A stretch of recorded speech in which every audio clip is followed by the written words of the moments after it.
ہوئی نہیں ہے, ان کی تسلی ہوئی نہیں ہے ابھی تک. آج ان کی باتوں سے ایسا لگ رہا تھا. طارق صاحب, اب آپ کی بطور اپوزیشن کیا اسٹریٹجی ہے؟ ظاہر ہے پی ڈی ایم میں پیپلز پارٹی کی راہیں تو جدا ہو گئی ہیں, لیکن پارلیمنٹ کے اندر کیا اپوزیشن نے کوئی حکمت عملی طے کی ہے کہ کس طرح سے آنے والے بجٹ میں حکومت کو ٹف ٹائم دینا ہے؟ ساتھ ہی ساتھ شہباز شریف صاحب سے جب پوچھتے ہیں کہ جہانگیر ترین صاحب والا معاملہ کیا معاملہ ہے, تو وہ کہتے ہیں کہ پارٹی کا اندرونی معاملہ ہے, پی ٹی آئی کا اندرونی معاملہ ہے. اگر ان کا اندرونی معاملہ ہے تو آپ کیسے ان کے نمبرز کو چینج کریں گے, کیونکہ حکومت کے ساتھ ان کے تمام اتحادی انٹیکٹ ہیں؟ جی بہت شکریہ آپ کا. دیکھیں, سب سے پہلے تو جو آپ نے بجٹ کی بات کی ہے اور اس میں جو اپوزیشن کی آپ نے حکمت عملی کی بات کی ہے, اس سلسلے میں یہ کہوں گا کہ 2 پرونگ پالیسی ہے اپوزیشن کی. سب سے پہلی پالیسی تو یہ ہے کہ اس وقت گورنمنٹ کے ترجمان جو مختلف فجر آپ کو اعداد و شمار دے رہے ہیں, وہ اصل حقائق آپ کے سامنے رکھنے, اور وہ ٹرمز جو صرف ماہر معاشیات ہی سمجھ سکتے ہیں یا ان کے لیے استعمال کی جاتی ہیں, وہ یہ عوام کے لیے استعمال کرتے ہیں تاکہ عوام کو کچھ سمجھ نہ آ سکے کہ معیشت کا اونٹ جو ہے وہ کس کروٹ بیٹھ رہا ہے. ہم یہ کر رہے ہیں کہ ہم 2018 کو جب گورنمنٹ جو ہے وہ پاکستان تحریک انصاف نے سنبھالی, اس وقت کے اعداد و شمار کیا تھے, یہ اشاریے دائیں بائیں کرنا تو ان کے بائیں ہاتھ کا کھیل ہے حکومت کا.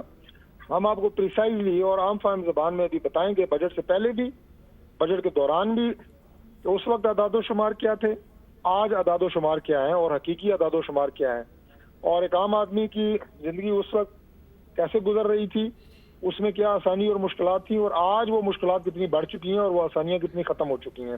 تو اس کے اوپر ہماری جو ہے وہ فیکٹس اینڈ مطلب فگرز یہ کے سب ساتھ. کچھ آپ بتائیں گے ہی, بجٹ یہ آرام سے پاس کرا لیں گے, اس پہ کوئی حکمت عملی نہیں ہے ابھی تک؟ دیکھیں, یہ تو اگلے کا سٹیپ ہے. میں تو آپ کو پہلی بات بتا رہا ہوں کہ سب سے پہلے اصل حقائق سے عوام کو آگاہ کرنا, ایک بات. دوسری بات یہ ہے جی کہ ظاہر ہے نمبر گیم ابھی حکومت کے پاس ہے, تو بجٹ پاس ہو جانا کوئی ایسی غیر ممکن بات بھی نہیں ہے, غیر حقیقی بات بھی نہیں ہے. لیکن پارلیمنٹ کے اندر ان جماعتوں کو جو اس سے پہلے گورنمنٹ کی حلیف تھیں, گورنمنٹ کا ساتھ چھوڑ چکی ہیں, کئی اور لوگ تیار ہیں, پر پرزے تول رہے ہیں. دیکھتے ہیں آگے نمبر گیم کیا بنتی ہے.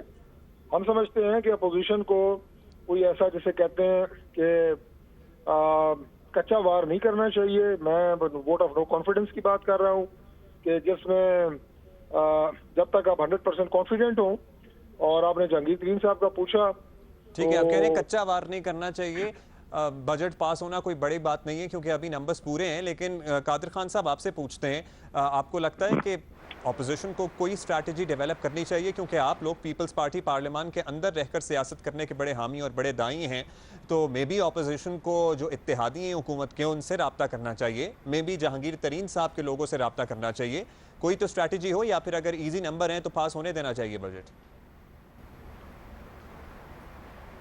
جی بہت شکریہ. یوں کہیں کہ بہت بڑی بدقسمتی ہے اپوزیشن کے درمیان. حکومت کے صفوں میں تو دراڑیں ہے ہی ہے, مگر بدقسمتی سے شاید خاقان عباسی صاحب کی وجہ سے اور ان کے کردار کی وجہ سے, ان کی حرکات کی وجہ سے انہوں نے پی ڈی ایم کے ٹکڑے ٹکڑے کر دیا ہے. اب مجھے ایک بات بتاؤ کہ اگر ایک طرف اتحاد بنائے, سیاسی اتحاد بنائے, اور سیاسی اتحاد ایک برابری کے سطح پہ بنتا ہے, اب برابری سطح پہ اگر کوئی اتحاد ہوتا ہے تو اس اتحاد کو آپ شوکاز دے سکتے ہو کہ آپ میاں برادران کا یا اتفاق فاؤنڈری کا ملازم سمجھ کے بلاول بھٹو صاحب کو آپ شوکاز دے رہے ہو. تو پھر اس ایسی صورت میں پھر جب شہباز شریف صاحب نے بات کی ہے کہ کوئی پارٹی کسی کو نکال نہیں سکتا ہے, اور پھر وہی شہباز شریف صاحب کے سامنے مولانا فضل الرحمان صاحب نے جو باتیں کی ہے, مریم نواز صاحب نے باتیں کی, وہ بھی پوری دنیا نے سن لی ہے. تو سوال یہ ہے کہ بدقسمتی ہے پیپلز پارٹی کی تو ہمیشہ کوشش رہی ہے, اور ایک طرف یہ جو مہم چلا رہے تھے پی ڈی ایم کے سطح پہ کہ ہم نے استعفے دینا ہے, اور پھر وہ استعفے کو چھوڑ کے, اور انہوں نے جو پھر مفتاح اسماعیل صاحب کو کراچی سے میرے حلقے میں اس نے الیکشن لڑا کے, اور خود مفتاح اسماعیل صاحب کے ساتھ ساتھ شاہد خاقان عباسی صاحب, محمد زبیر صاحب, جس طرح وہ بھاگ دوڑ کر رہتے, شاید مسلم لیگ نون کو کوئی ورکر بھی طرح بھاگ دوڑ نہیں کر سکتے جو کر رہتے. بہرحال یہ ایک الگ سٹوری ہے. سوال یہ ہے کہ ایسی صورت میں آپ استعفے کھیلنے کے ساتھ اب یہ آپ نے لمبا پلان دے دیا 29 جولائی تک کراچی میں جلسہ. تو ان سے ذرا یہ پوچھو, کراچی میں جلسہ آپ کس کے خلاف کرے ہو؟ آپ پیپلز پارٹی کی حکومت ہے یہاں پہ, یہاں تو پیپلز پارٹی کی حکومت ہے، اور احتجاج کرو وفاقی حکومت تو آپ پنڈی میں کریں، آپ گجراواں کریں اور لاہور میں کریں، جو پہلے آپ نے ایک ناکام جلسہ کر کے دکھایا ہے. تو ایسی صورت میں سمجھ رہا ہوں بڑی بدقسمتی کی بات ہے. اور میں یہ کہنا چاہ رہا ہوں طارق فضل چودھری صاحب کے کہ آپ ابھی تھوڑا سا آپ لوگوں کو جو بات کر رہے تھے استعفے تو دے دینا ذرا استعفے، ہمیں بھی تو پتہ چل جائے کہ پیپلز پارٹی کے بغیر آپ کیا کر سکتے ہو. اور پھر یہ میں کہوں گا کہ اس میں یقیناً آپ کی سوال وہ کہہ رہے ہیں کہ ہمیں بھی پتہ لگ جائے پیپلز پارٹی کے بغیر کیا کر سکتے ہیں. یہ تو استعفوں کو کہہ ہی رہے ہیں کہ آپ ذرا استعفے دے دیں. ساتھ ساتھ پرویز خٹک صاحب نے بھی کہہ دیا ہے کہ وہ کدھر ہے پی ڈی ایم کا دھرنا اور احتجاج. تو یہ سارے سوالات تو اٹھ رہے ہیں.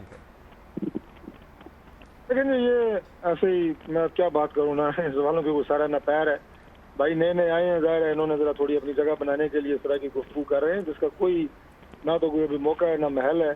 احتجاج جو ہے وہ کس بات کے اوپر ہو رہی ہے؟ پاکستان پیپلز پارٹی اس کا حصہ رہی ہے. آپ سب کو پتہ ہے کہ اس وقت پاکستان میں عوام کی صورتحال جو ہے وہ کیا ہے، اور مرکزی حکومت پورے ملک میں جو ہے وہ پاکستان تحریک انصاف کی ہے، اور ان کی حکمت عملی، ان کی اسٹریٹجیز کے خلاف آواز بلند کرنا، کس طرح وہ اقتدار میں آئے جعلی الیکشن کے ذریعے اس کو مزید ایکسپوز کرنا، ایک صاف اور شفاف الیکشن کے انعقاد کو یقینی بنانا. یہ ساری چیزیں جو ہیں جو پی ڈی ایم کا، مریم اورنگزیب صاحبہ نے کہا کہ جو فگرز ہیں ان کا موازنہ کرا لیجئے. جی میں کہہ رہا ہوں کہ یہ ساری چیزیں جو ہیں یہ پی ڈی ایم کے ہدف ہیں اور ان کو حاصل کیا جائے گا تاکہ آئندہ آنے والے الیکشنوں میں کسی طرح بھی کوئی ایسی پارٹی چور دروازے سے، اور بالخصوص اس طرح پاکستان تحریک انصاف ابھی 2018 کے الیکشن میں آئی ہے، وہ دوبارہ اقتدار میں نہ آ سکے. اور جو بھی جماعت آئے وہ صاف اور شفاف الیکشن کے ذریعے عوام کے مینڈیٹ سے اقتدار میں آئے تاکہ پاکستان جو ہے قسمت میں بڑھ سکے. آپ سے پوچھنا چاہیں گے، طارق صاحب نے اس سے پہلے بھی بات کی ہے اور اپوزیشن کے دیگر رہنما بھی بات کر رہے ہیں. شاہد خاقان صاحب بھی کہہ رہے تھے کہ باتیں ادھر کی ادھر کرنے سے گروتھ نہیں ہو جاتی. یہ سب الفاظ کا گورکھ دھندا ہے، اور جتنا قرض اٹھایا ہے یہ آنے والے دنوں میں پاکستان اور پاکستان کے عوام کے گلے کا پھندا بنے گا. تو جب یہ آپ کے فگرز ماننے کے لیے ہی تیار نہیں ہیں تو کس طرح سے پھر آپ آگے معاملات بڑھائیں گے؟ تو آپ کے تمام دعوے جو ہیں پھر اس پہ عوام کیسے یقین کریں؟ یا پھر مریم اورنگزیب صاحبہ کی جو بات ہے وہ کہتی ہیں کہ ایک کمپیریزن لے لیں 2018 اور 2021 کا، تو وہ کوئی ہے ارادہ آپ لوگوں کا اس طرح کا کمپیریزن جاری کرنے کا؟ جی بالکل، یہ دیکھیں کمپیریزن تو پہلے ہی جاری ہوا ہے. میرے پاس یہ سارے فگرز ہیں 2013 2000، یہ کیونکہ یہ فگرز ان کے پبلش ہیں. جس زمانے میں یہ تھے یہ پاکستان اکنامک سروے سے پبلشڈ ہیں. اور میں آپ کو ایک چیز بڑی کلیئر بتاؤں، جس زمانے میں یہ تھے جو پاکستان بیورو آف اسٹیٹسٹکس ہوتا تھا منسٹری آف فائنانس کے نیچے ہوتا تھا. اور آپ کو یاد ہوگا کہ اسحاق ڈار صاحب کتنی دفعہ پکڑے گئے تھے. پہلے انہوں نے گروتھ ریٹ جو دکھایا، آئی ایم ایف نے اعتراض کیا، انہوں نے کہا 3.1 ہے 4.2 نہیں ہے، اور اس کا سارا ریکارڈ موجود ہے. اب یہ دیکھیں کہ یہ فگرز اگر میں ابھی بھی دیکھ رہی ہوں، یہ ڈیٹ کی جو بات کریں لائبلٹیز کی، آپ یہ دیکھیں کہ 2018 میں جب ہم ملے ہیں، ہم آئے ہیں یہاں گورنمنٹ کے اوپر آئے ہیں، ان کی 11.8 بلین پر ایئر گرو ہو رہا تھا ڈیٹ.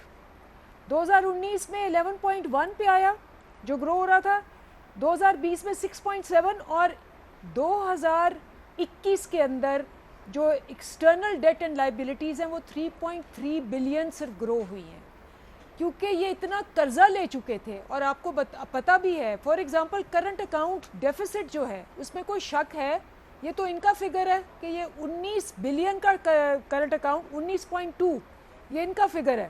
یہ میں آپ کو دکھا رہی ہوں جو اسحاق ڈار نے فگر کیا 2018 میں 19.2 خسارہ تھا. اعداد و شمار اب جو آپ ہے بتا آپ رہی کے ہیں، پاس لیکن ایٹ دا سیم سرپلس ہے. ٹائم سینسٹیو ایس پی آئی جو آیا ہے اندلیب صاحبہ پچھلے ہفتے کا 16% آیا ہے. اب اشیاء خورونوش کی قیمتیں آپ دیکھ لیں، عوام تک یہ خبرات کیسے پہنچیں گے، کب پہنچیں گے، یہ سوالات بہت سے باقی ہیں. لیکن ذرا ہم آتے ہیں، وزیر اعظم صاحب نے کل بھی عوام سے ذرا براہ راست ٹیلی فون پر بات کی ہے، اور پی ڈی ایم کے حوالے سے انہوں نے کیا کہا یہ سنواتے ہیں، پھر گفتگو کے سلسلے کو آگے بڑھواتے ہیں. اکٹھی ہو رہی ہے، پھر جا رہی ہے، پھر آ رہی ہے. ان کا جو مقصد ہے نا، یہ کبھی کامیاب نہیں ہو سکتا. اگر ان کا مقصد قوم کے لیے ہو، جتنی مشکل حالات سے قوم گزری ہے ہمارے 2 سالوں میں، اور جو ہمارے لیے بھی یعنی میری زندگی کے مشکل سال، تو اب تک ہماری گورنمنٹ گرا چکے ہوتے ہیں. لیکن ان کا مقصد ذات پہ ہے.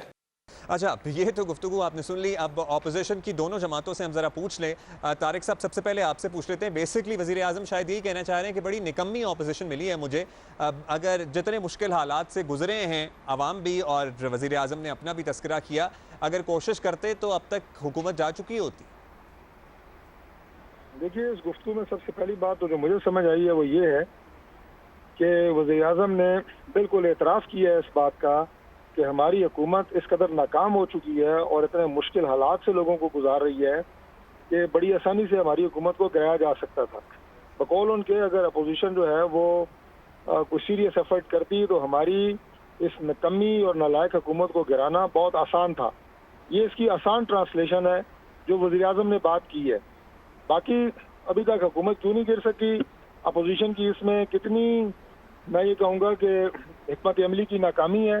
اس پہ بات ضرور ہو سکتی ہے کہ ہماری حکمت عملی اگر اس سے بہتر ہوتی شاید مزید بہتر نتائج نکل آتے, حکومت گر جاتی. لیکن وزیر اعظم کا جو اعتراف ہے کہ ہماری غیر مقبول حکومت کو گرانا بہت آسان تھا, یہ بہت چونکا دینے والا اعتراف ہے کہ پرائم منسٹر کسی بھی ملک کا چاہے وہ کٹ پتلی کیوں نہ ہو وہ خود اعتراف کر رہا ہے کہ ہماری حکومت جو ہے وہ آسانی سے گر سکتی تھی اگر حکومت سنجیدہ, اگر اپوزیشن سنجیدہ ہوتی. اچھا اندلیب صاحب آپ سمجھتے ہیں یہ اعتراف جرم ہے وزیر اعظم صاحب نے جو کیا کہ ہم لوگ اتنے مشکل حالات میں عوام تھے 2 سال.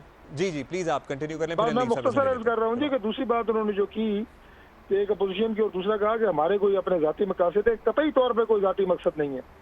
جتنا آپ زور لگا سکتے تھے آپ نے لگا کے اپوزیشن کے خلاف آپ نے جھوٹے مقدمات بنائے ہیں. وہ اپوزیشن ابھی بھی فیس کر رہی ہے. لیڈر جو ہیں وہ جیلوں میں ہیں, کوئی ضمانتوں پہ ہیں. ثابت آپ کچھ نہیں کر سکے, کرپشن کسی کی آپ پکڑ نہیں سکے, کوئی آپ کسی پہ ایسی کوئی کیک بیک, کوئی منی لانڈرنگ کے ثبوت آپ دے نہیں سکے. تو یہ الزام برائے الزام ہے. مقدمات کی آپ بھرمار آپ نے کی ہوئی ہے. یہ کوئی ذاتی مفاد یا اس کی بات نہیں ہے. نہ کسی نے آپ سے کوئی جو سو کالڈ آپ ہر وقت کہتے رہتے ہیں NRO مانگا ہے. یہ پاکستان کے عوام کی لڑائی ہے اور یہ اس میں عوام ہی فتح یاب ہوں گے انشاءاللہ.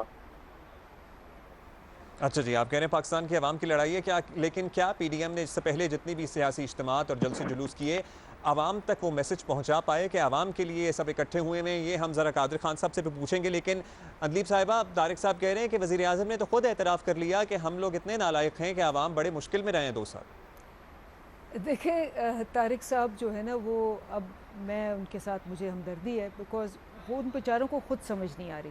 ابھی پہلے دیکھیں پہلا پوائنٹ کیا ہے کہ جی پیپلز پارٹی اور پی ڈی ایم کی ہوگی لڑائی, اور اس کے اندر یہ جو سارا ان کا فوکس تھا اور انہوں نے دعوے کیے تھے کہ دسمبر میں حکومت جائے گی, پھر جنوری میں جائے گی, پھر لانگ مارچ ہوگا, پھر استعفے ہوں گے, پھر بوائیکاٹ ہوگا. وہ سارے کے سارے یو ٹرن کیا انہوں نے زیڈ ٹرنز لیے ہیں. زگ زیگ کر رہے ہیں. یہ تو یو ٹرن نہیں, یہ زیڈ ٹرن ہے. اب وہ وہاں ہو گئی بیزتی.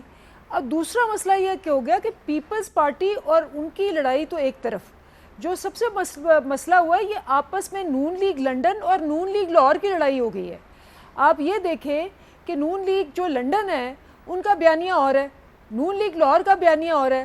اور یہاں جب وہ شہباز شریف صاحب جو چاہ رہے تھے کہ وہ بھی فرار ہو جائے, انہوں نے کہا ہوگا کہ بھئی یہ بیٹھے ہیں وہاں بیمار ہو کے بہانہ لگا کے پیٹزے کھا رہے ہیں تو میں بھی چلتا ہوں. انہوں نے راتوں رات فرار ہونے کی کوشش کی, وہ پکڑے گئے. وہاں جب مریم جو ہیں وہ لیڈ کر رہی تھی, اب مریم کو شہباز شریف صاحب نے کہا ہے کہ جی ان کو گرومنگ کی ضرورت ہے. مریم نے آگے بیان دیا ہے کہ جی مزاحمت کی سیاست کے بغیر مفاہمت ہو ہی نہیں سکتی, ڈائریکٹ ان کو کہا ہے. اب یہ جو ہے نون لیگ لنڈن اور آپس میں ان کی چھڑ گئی ہے.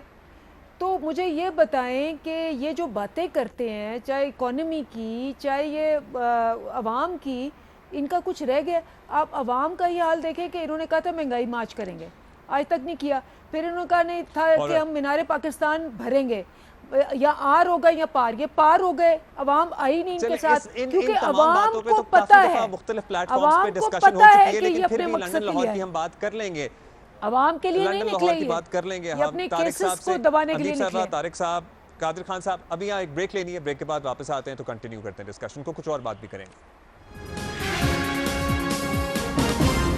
قادر خان صاحب آپ کو بھی ذرا شامل گفتگو کریں. بلاول بھٹو صاحب نے پی ڈی ایم کو کنفیوژن کا شکار قرار دے دیا. آپ کو کیا لگتا ہے کیا کنفیوژن ہے پی ڈی ایم میں اور جس طرح اندلیب صاحبہ کہہ رہی ہیں کہ اگر یہ واقعی عوامی سیاست کر رہے ہوتے ہیں، آپ بھی ظاہر پی ڈی ایم کا حصہ تھے، کہ آپ لوگ عوام تک وہ میسج پہنچانے میں کامیاب رہے کہ ہم آپ کی بات کے لیے باہر نکلیں؟ دیکھو، جو آپ نے وزیر اعظم صاحب کی گفتگو سنائی ہے اور پھر جو طارق فضل چودھری صاحب نے اس کے اوپر بات کی ہے، میں طارق فضل چودھری صاحب کی بات سے اتفاق کرتا ہوں کہ پی ٹی آئی کی حکومت یا اس کٹ پتلی حکومت کو آسانی سے گرایا جا سکتا تھا۔ اب آپ کو پتہ ہے کہ پنجاب میں 7 سیٹوں پہ وزیر اعلیٰ بنا ہے اور مرکز میں 4 سیٹوں پہ وہ وزیر اعظم بنا ہے۔ اب اگر آپ جہانگیر ترین صاحب کے گروپ کو لے لیں تو 32 اس کے پاس پنجاب میں MP ہے، 8 MNA ہے زیادہ۔ اب ایسی صورت میں جب بلاول بھٹو صاحب نے پہلے ایک تجویز دی تھی کہ آپ عدم اعتماد لائے پنجاب میں، مسلم لیگ نے انہیں انکار کر دیا، مرکز پہ انہیں انکار کر دیا، اور پھر جا کے سینٹ کے الیکشن میں انہوں نے پی ٹی آئی کے ساتھ باقاعدہ سیٹیں آدھی آدھی کر کے بانٹ دیا۔ یعنی ہمیں کہہ رہے آپ سندھ حکومت ختم کر دیں، آپ استعفے دیں، خود مکا کر لیا۔ اس کو بھی چھوڑیے، پنجاب لاڑکانہ میں جمعیت نے، مسلم لیگ نون نے، پی ٹی آئی نے ایک اتحاد کر لیے پیپلز پارٹی کے خلاف، اس کو بھی ایک طرف رکھ لے۔ میرے حلقہ NA 249 میں ایک درخواست پہ پی ٹی آئی اور نون لیگ درخواست دے رہے ریٹرننگ افسر کو۔ اب آپ مجھے بتاؤ کہ یہ ساری چیزوں کے ساتھ ساتھ نقصان کس لیے؟ یقیناً کٹھ پتلی حکومت کو آسانی سے گرایا جا سکتا ہے حبیبی، مگر ان کی نیت تو صاف ہو۔ ان کی تو ایک ہی مشن ہے، عدالت سے سزا لے کے باہر جائے، 6 ساڑھے 6 سال بال آ جائے۔ میں وکیل ہوں، 1 مہینے کا ٹائم ہوتا ہے، 6.5 سال کے بعد اپیل منظور ہوتا ہے، دوبارہ گئے، اب پھر وہی سلسلہ۔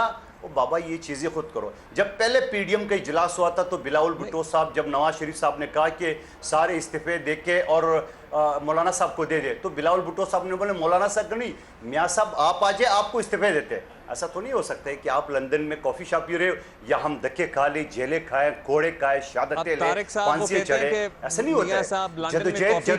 جدوجہد ایسے ہوتی ہے، سن لے، پنجاب میں آپ عدم اعتماد نہیں لے کے آئے، طارق صاحب سے جواب لے لیتے ہیں۔ لندن میں کافی پینے سے جدوجہد قربانی دینے سے ہوتی ہے۔ طارق صاحب لندن میں وہ کہتے ہیں کافی پینے سے جدوجہد نہیں ہوتی، ساتھ ہی بلاول صاحب کہتے ہیں کہ پی ڈی ایم اب کنفیوژن کا شکار ہیں۔ آپ کو کیا لگتا ہے پی ڈی ایم میں کیا کنفیوژن ہے؟ کیا کوئی ہے کنفیوژن جس کو دور کرنے کی ضرورت ہے؟ اور اب کیا اسٹریٹجی ہے؟ اگر 8 MNAs ہیں جہانگیر ترین صاحب کے پاس یا حکومت کے جو دیگر اتحادی ہیں، آپ لوگ آنے والے دنوں میں ان لوگوں سے یا اتحادیوں سے رابطہ کریں گے تاکہ کچھ ان ہاؤس ٹف ٹائم دیا جا سکے حکومت کو بھی؟ مندوخیل صاحب کی باتیں جو ہیں وہ صرف تانے اور کوسنے ہیں، جن کا کسی کا بھی جواب دینے کا کوئی منطق نہیں ہے، اس لیے اس کے تو جواب بنتا ہی نہیں ہے۔ وہ لگے ہوئے ہیں پتہ نہیں کس ایجنڈے پہ ہیں۔ جب آپ کے پاس جواب ہے ہی نہیں، آپ جواب دے دینا۔ جی میں تانے اور بادشاہ کوسنوں کا جواب سلامت لندن میں بیٹھے ہوئے ہمیں کہہ رہے آپ استعفے دے، گھوڑے کھاؤ، جیلیں کاٹو۔ آپ خود ایک دنیا کی کسی متنازع تاریخ میں الیکشن اس کے طرح نتیجے میں آئے ہوئے ہیں۔ بس چھوڑیں آپ میں کے آپ پاس کی جواب کسی ہے ہی بات کا نہیں، کوئی جواب نہیں دے نہیں۔ رہا۔ پنجاب میں آپ نے مکہ کر لیا، آپ اس کے جواب دے دیں۔ آپ نے جب کوئی آپ نے کوئی بات کی اس قابل اس کا جواب دیا جا سکے میں جواب دے دوں گا۔ ایک طرف آپ اسے آپ حکومت کی کے کوئی حوالے ایک سے بات کریں، بھی اس قابل نہیں ہے۔ جب آپ نے کوئی سنجیدہ بات کی تو میں جواب دے دوں گا، یہ بھی قابل نہیں ہے آپ کی بات کہ میں اس کا جواب دوں۔ آپ کے پاس جواب ہے نہیں نا، میں کنفیوژن کی بات کروں گا۔ بھائی بس میری مرضی ہے نا، آپ مجھے مسلط تو نہیں کر سکتے نا، کوئی بات آپ نے سنجیدہ کی تو جواب دوں گا نا، چھوڑیں ان باتوں کو۔ کنفیوژن کی جو بات ہے پی ڈی ایم کی تو وہ میں ضرور اس پہ بات کروں گا۔ اور آپ کے پاس کوئی مہم نہیں ہے، کوئی احتجاج نہیں آپ کا، دینا استعفے۔ بھائی چھوڑیں نا یار، چھوڑیں مدد نہ بچگانا بات کریں نا، بچوں والی باتیں نہ کریں۔ سندھ حکومت ختم کرنے پہ تھے، اب یہاں پر کر لینا، جا کے قومی اسمبلی میں دے دینا اپنے استعفے، پتہ چل جائے ہمیں آپ کو کہ آپ کتنے پاورفل ہو، کتنے آپ باضمیر لوگ ہو، کتنے آپ دلیر ہو، آپ استعفیٰ دینا، پتہ ہے ہمیں سب کا۔ ایک رات میں پورے نون سے کاف لیگ بن جاتا ہے، میں پتہ ہے آپ سب کا۔ آپ بات کر لیں، آپ کر لیں مندوخیل صاحب کر لیں، اور بھی قادر صاحب اور طارق صاحب میرا خیال ہے کہ آپ دونوں ذرا پریشانی کی۔ جہانگیر ترین صاحب نے آج صبح بات کرتے ہوئے کیا کہا ہے وہ ذرا سن لیتے ہیں۔ سیاست نہ کی جائے، ہمارے ساتھ انصاف کیا جائے۔ پرائم منسٹر صاحب نے انصاف کا وعدہ کیا تھا، بہت دن گزر گئے، اب انصاف مل جانا چاہیے۔ انصاف کا ٹائم آ گیا ہے کہ جو بھی علی ظفر صاحب نے اپنی رپورٹ میں کہا ہے اس کے اوپر ایکشن لیا جائے، اور جو بھی بات ہے وہ منظر عام پہ عوام کے سامنے آنی چاہیے۔ ہمیں کچھ باتیں ایسی معلوم ہیں جو میں اب میڈیا کے سامنے نہیں بتانا چاہتا۔ اگر یہ بات ہے کہ جب آئے گی رپورٹ اور جو بھی ہوگا میں اس وقت میڈیا کے سامنے ہر چیز کھول کے رکھ دوں گا۔